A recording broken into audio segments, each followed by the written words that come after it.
The comments and statements made within the show are the opinions of the commentators and their guests and have not been evaluated by the FDA and are in no way an attempt to diagnose, treat, mitigate, cure, or prevent any disease or illness. The contents of the show are not to be construed as medical advice. If you have a health condition or health concern, please contact a licensed qualified healthcare practitioner. Hi, and welcome to Herbal Answers with Nan, where we explore the fascinating world of herbal medicine and natural health solutions. I'm your host, Nan, and today we're diving deep into one of my absolute favorite herbs, Corydalis. If you've been suffering from pain or body discomfort, especially the kind that's a little tough to manage or is chronic, or if you're simply curious about traditional herbal remedies with solid research behind them, this episode is for you. Corydalis has a rich history spanning thousands of years, and modern science is finally catching up to what traditional healers have known for centuries. And by the end of our time together, you'll understand why this remarkable plant deserves a place in your natural medicine cabinet. So let's begin our journey into the world of Corydalis, an herbal powerhouse for pain relief. Corydalis yanhuso, commonly known as yanhuso in Chinese medicine, is a flowering herb in the Papaveraceae family, which is the same family as poppy. But unlike its notorious cousin, Corydalis offers pain relief without the same risk of addiction that comes with opium-derived medications. The use of Corydalis dates back thousands of years in Chinese medicine. It was first documented in the Shenong Herbal Classic around 200 AD, where it was classified as a medium-grade herb, indicating its recognized therapeutic value. And during the Tang Dynasty, 618 to 907 AD, it was referenced in Legong Pao Shilun, primarily for alleviating chest pain. Throughout its history, Corydalis has been used for a variety of purposes. The Haiyao Benchao from the Tang Dynasty reported using it to treat postpartum blood stasis, which works really well still to this day. In the Jin and Yuan dynasties, the Yuezhi Qi Yuan mentioned its use for spleen and stomach stasis. What makes Corydalis particularly remarkable is its longstanding use for pain management. In traditional Chinese medicine, it's been used to treat conditions we now recognize as various types of pain syndromes, from acute injuries to chronic inflammatory conditions, and even neuropathic pain, which is notoriously difficult to treat with conventional medications. Traditionally, Corydalis was often prepared in various forms, powdered, made into little tea pills, or decocted as a tea. It was also frequently combined with other herbs to enhance its effect or to target specific conditions. This approach reflects the holistic nature of traditional Chinese medicine, which recognizes that complex health issues often require multifaceted solutions. And from a traditional Chinese medicine perspective, Corydalis works through several key mechanisms. First and foremost, it's considered an herb that invigorates blood circulation and promotes the movement of qi, or your vital energy or vital force. In TCM theory, pain is often associated with stagnation, either stagnation of blood or stagnation of qi. When circulation becomes impeded, pain results. Think about when you sit in one position for too long and your leg falls asleep. That pins and needles sensation is a simple example of what happens when circulation is temporarily impaired. Corydalis is believed to break up those blockages, allowing for the free flow of both blood and qi throughout the body. This is particularly relevant for conditions like menstrual cramps, chest pain, and abdominal pain, where impaired circulation may contribute to discomfort. Another very important aspect of Corydalis and TCM is its ability to anchor and calm. Often, restlessness and upset occurs with pain, especially as it becomes more chronic. This property of anchoring makes it particularly useful for piercing, stabbing types of pain. In TCM terms, it enters the liver, spleen, and heart meridians, which explains its wide range of applications from menstrual disorders to chest pain to digestive discomfort. And what's fascinating is how modern research is beginning to validate these traditional understandings. We now know that Corydalis contains alkaloids that interact with dopamine receptors and influence neuronal pathways involved in pain signaling. So while the language of TCM may differ from modern pharmacology, both perspectives recognize Corydalis as a powerful tool for alleviating pain. The TCM approach to using Corydalis also emphasizes its role within formulations rather than as a standalone treatment. It's often combined with other herbs that enhance its pain-relieving properties or counterbalance any potential small side effects. This holistic approach has been refined over centuries of clinical observation and practice. Okay, so now let's take just a little look at what modern science has to say about Corydalis. Because in recent decades, researchers have begun to unravel the mechanisms behind this herb's remarkable effect on pain. A systematic study published in PLOS One in 2016 by Wang and colleagues confirmed that Corydalis Yanhuso extract effectively attenuates acute inflammatory and neuropathic pain without causing tolerance. And this is a significant finding because tolerance is a major issue with many conventional pain medications, particularly opioids. And what makes Corydalis particularly valuable is its effectiveness against different types of pain. A 2021 review in the journal Molecules highlighted how Corydalis contains more than 160 compounds, including these very precious alkaloids, organic acids, volatile oils, amino acids, alcohols, and different kinds of sugars.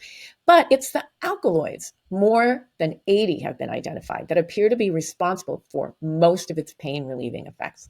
And among these alkaloids, several stand out for their analgesic properties. Tetrahydropomatine, we also call it THP, has been shown to have significant effects on chronic pain. A 2016 study published in Neuro Report demonstrated that THP had an anti-hyperalgesic effect on neuropathic and inflammatory pain models. Another important component is dihydrocorbolbine, or we call it DHCB. That makes it simpler. Research published in Current Biology in 2014 identified DHCB as a novel analgesic compound that can alleviate inflammatory and injury-induced neuropathic pain without causing tolerance. And this is remarkable because finding effective treatments for neuropathic pain that doesn't lead to tolerance has been a significant challenge in pain management. What's particularly interesting is how these alkaloids work. Rather than acting primarily on opioid receptors, like many of the conventional pain medications, compounds in Corydalis appear to work at least partially through dopamine D2 receptor antagonism. This suggests a different mechanism of action from opioid drugs, which may explain why Corydalis doesn't cause the same tolerance and dependence issues. And additionally, research from a 2018 study published in the Journal of Molecular Pain found that dihydrocortidaline, another alkaloid in Corydalis, was effective in attenuating bone cancer pain by shifting microglial polarization. And this suggests potential applications for Corydalis in cancer pain management, which is an area of significant unmet need. And in terms of inflammation, Corydalis has shown promising effects there as well. Various studies have demonstrated anti-inflammatory properties of Corydalis alkaloids, which help explain its effectiveness against inflammatory pain conditions. For instance, compounds like berberine and magnofluorine found in Corydalis have been shown to inhibit inflammatory cytokines and pathways. The modern research paints a picture of Corydalis as a complex herb with multiple bioactive compounds working through various pathways to address pain and inflammation from different angles. And this multi-targeted approach aligns with the traditional Chinese medical understanding of Corydalis as a versatile remedy for various pain conditions. Now that we understand how Corydalis works, a little bit, right? Let's talk about how it can be used clinically. Based on both traditional use and modern research, Corydalis shows promise for several types of pain conditions. For acute pain, such as injuries or post-surgical pain, Corydalis can be used as part of a comprehensive pain management strategy. Its ability to address both the inflammatory component and the direct pain signaling make it particularly useful in these cases. For chronic inflammatory pain conditions like arthritis or inflammatory bowel disease, Corydalis may help by both reducing inflammation and directly addressing pain signals. These dual actions can be especially beneficial for these very persistent conditions. And perhaps most promising is Corydalis' potential for neuropathic pain, like we've been saying, conditions like diabetic neuropathy, sciatica, or post-herpetic neuralgia, which is particularly tough. These types of pain often don't respond well to conventional pain medications, so having an alternative option is invaluable. Menstrual pain is another area where Corydalis has a long history of use. Its ability to improve blood circulation and relieve cramping pain makes it well suited for dysmenorrhea. In traditional Chinese medicine, it's often combined with herbs like angelica, known as dangui, for this purpose. And when it comes to dosing, Corydalis is typically used in the range of 250 to 500 milligrams per day for the concentrated extract. However, in traditional formulas, it's often combined with other herbs, so the dosage may vary. It's important to start with a lower dose and gradually increase as needed. We don't typically go above 1 to 1.5 grams on a daily basis. Corydalis is available in several forms. The raw herb can be used in decoctions, which is just like basically making an herb soup, though it's less common in Western practice because people in America don't like the taste of herbs, unfortunately. More commonly, you'll find standardized extracts in capsules or tablet forms. These typically standardize for content of tetrahydropomatine, excuse me, or total alkaloids to ensure consistent potency. In traditional Chinese medicine, Corydalis is often used in formulas rather than alone. And I've said that before, but I'm going to say it again because sometimes people just get locked in on one herb, and think that that's the herb. But a classic combination is Yanhuso and Dangui, which we've already explained. And you put them in equal parts, and it's really effective for pain conditions. This combination enhances the analgesic effect while also providing additional blood building and nourishing properties from Angelica. While Corydalis can be effective on its own, it often shines brightest in formulations where it's combined with other herbs that complement its actions. This approach, consistent with traditional Chinese herbal practice, allows for more comprehensive and balanced treatment strategy. While Corydalis is generally considered safe when used appropriately, it's important to be aware of potential side effects and contraindications, especially the higher milligram dose that you take. As with any medicinal herb, respecting its power means understanding both its benefits and its limitations. The most common side effect of Corydalis are mild gastrointestinal issues, particularly when taken on an empty stomach. But that can, if you take it with food, that goes away. It's not really an issue. Taking Corydalis, of course, with a meal can help minimize these effects or eradicate them altogether. Corydalis can have sedative properties, and it can cause a little drowsiness in some people, especially if you take it at higher doses. This is attributed to the tetrahydropomatine content, which has known sedative effects, although some people find it calming, right? So if you're really agitated from pain, that calming effect feels really delightful. But it is advisable to avoid driving or operating heavy machinery until you know how Corydalis affects you. Again, at higher doses, some alkaloids in Corydalis, particularly protopine, may have effects on the cardiovascular system. So we do ask that you stay under 2 to 3 grams per day. That's a lot of Corydalis. Most people don't take that much. You don't need that much for it to be active. But it is important to work with a knowledgeable practitioner and stick to recommended dosages.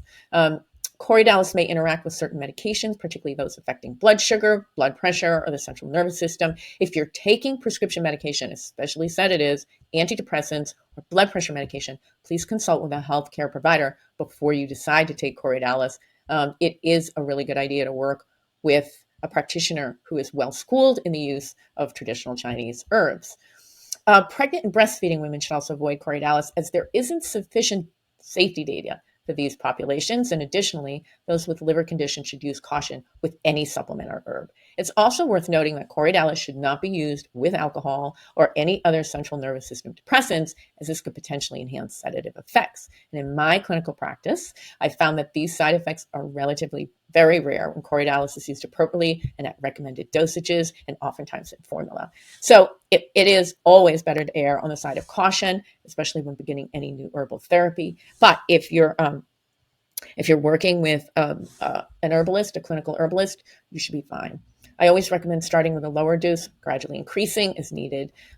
This allows you to gauge your body's response and minimize the risk of adverse effects. And as always, consulting with qualified healthcare practitioner familiar with herbal medicine is absolutely the best approach. One of the most beautiful aspects of herbal medicine is how herbs work together synergistically, enhancing each other's beneficial effects. And Corydalis is no exception. And in fact, it's traditionally been used in formulation rather than as a single herb. So I want to share some of the classic combinations because you might become much more apt to use it this way. One classic combination is Corydalis with Angelica. We've already talked about that. This pairing, known as a dui jiao, when you take two herbs together, has been used for thousands of years for pain management. The 1-to-1 ratio of these two herbs creates a powerhouse for addressing muscle, joint, and nerve pain. Angelica enhances the circulation and adds blood-building properties that complement Corydalis' direct pain-relieving effects. For inflammatory pain, Corydalis can be effectively combined with turmeric, curcuma longa, or Boswellia serrata. Both of these herbs have well-documented anti-inflammatory properties that work through different mechanisms than Corydalis, creating a multifaceted approach to inflammatory pain conditions. And when addressing neuropathic pain, combining Corydalis with St. John's wort, Hypericum perforatum, can be particularly effective. St. John's wort has demonstrated benefits for nerve pain, and together with Corydalis, it creates a comprehensive approach to this challenging type of pain.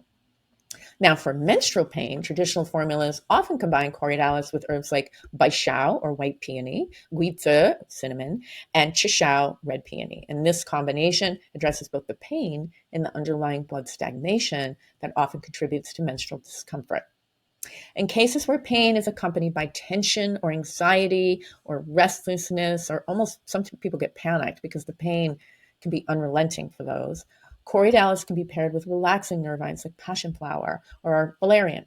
These combination of herbs address both the physical pain and the emotional component that often accompanies chronic pain conditions.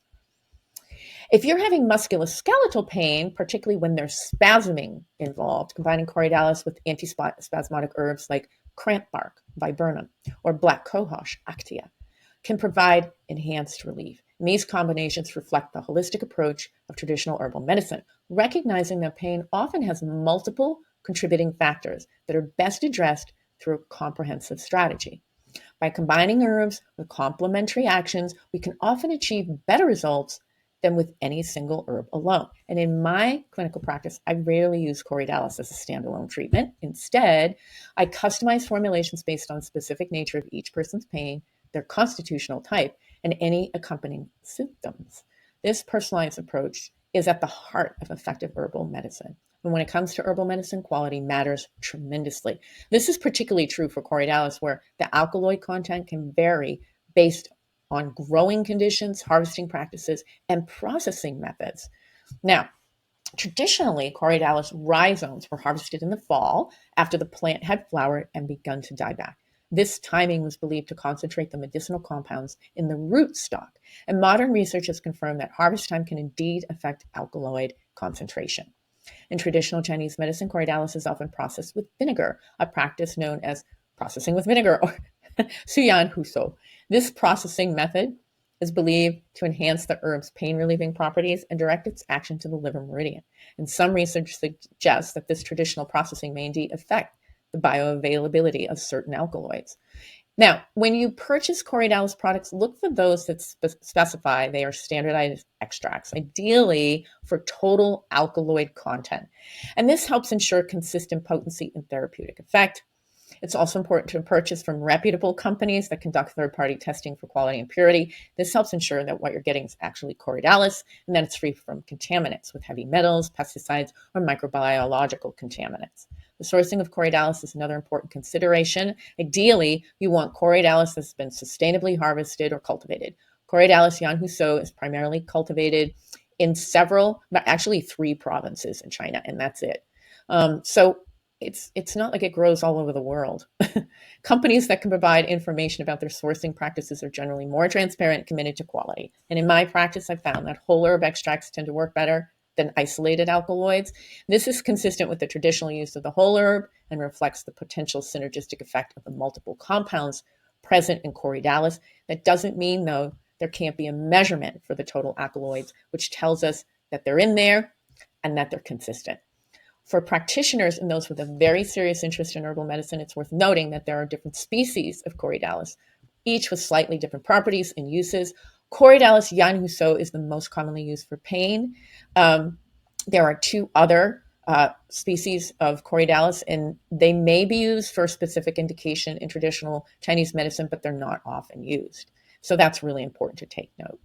Quality, standardization, and proper sourcing all contribute to the efficacy and safety of Corydalis products, so it's worth taking the time to find high-quality sources for this valuable herb. I've already done that, so you don't have to do that. It's a whole world, and it can be very confusing. So that's why working with an AHG registered herbalist who really knows their sourcing and their herbs very, very intensely is really the only way to go. Okay, this episode is fast coming to a close. So let's summarize what we've covered about Corydalis. Corydalis yanhuso is an ancient medicinal herb with a remarkable ability to address various types of pain, from acute injuries to chronic conditions and even challenging neuropathic pain. Its long history in traditional Chinese medicine has been increasingly validated by modern research, which has identified over 80 alkaloids contributing to its pain-relieving effects. These alkaloids include tetrahydropomatine, dihydrocorybulbine, protopine, and corydalline. These all work through multiple mechanisms, particularly by modulating voltage gate sodium channels and dopamine receptors. This gives Corydalis a unique advantage over single compound pharmaceuticals.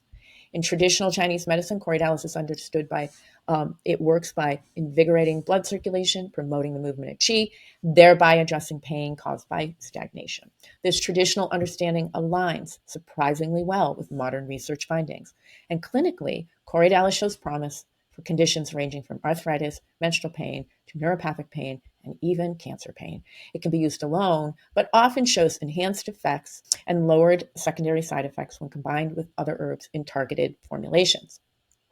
While generally considered safe, when used appropriately, Corydalis can cause side effects like little mild upset tummy if you don't take it with food, and it can cause daytime drowsiness if you take it at high doses and as a single. And it can interact with certain medications. So it's really important to source high quality, standardized products and to consult with a knowledgeable healthcare provider, especially if you're on medications or you have underlying health conditions. As we face growing concerns about the overuse of pharmaceutical pain medications, particularly opioids, herbs like Corydalis offer a valuable alternative to complementary approach to pain management. So working alongside or being your chosen remedy. Its ability to address various types of pain and inflammation without causing tolerance or dependence makes it a valuable tool in our natural medicine cabinet. Okay, if you're wondering who I am, I'm Nan, and I've had a complementary health and herbal clinic, both part-time and full-time, for more than 30 years, focused on difficult-to-treat conditions. I've also been a spokesperson and educator in the natural products industry for more than 25 years for some of the more reputable and well-known companies. You can connect with me in person by going to my website, www.watersedgewellness.com, or by reaching out to me through my social media sites on Instagram, Facebook, and YouTube. You'll find my TikTok page under Herbal Answers. Thank you for joining me today as we explored the fascinating world of Corydalis, one of my all-time favorite herbs. And if you found this information valuable, please share it with friends or family who might benefit. And don't forget to subscribe so you don't miss our future episodes. And until next time, this is Nan with Herbal Answers, wishing you vibrant health and well-being. Take good care.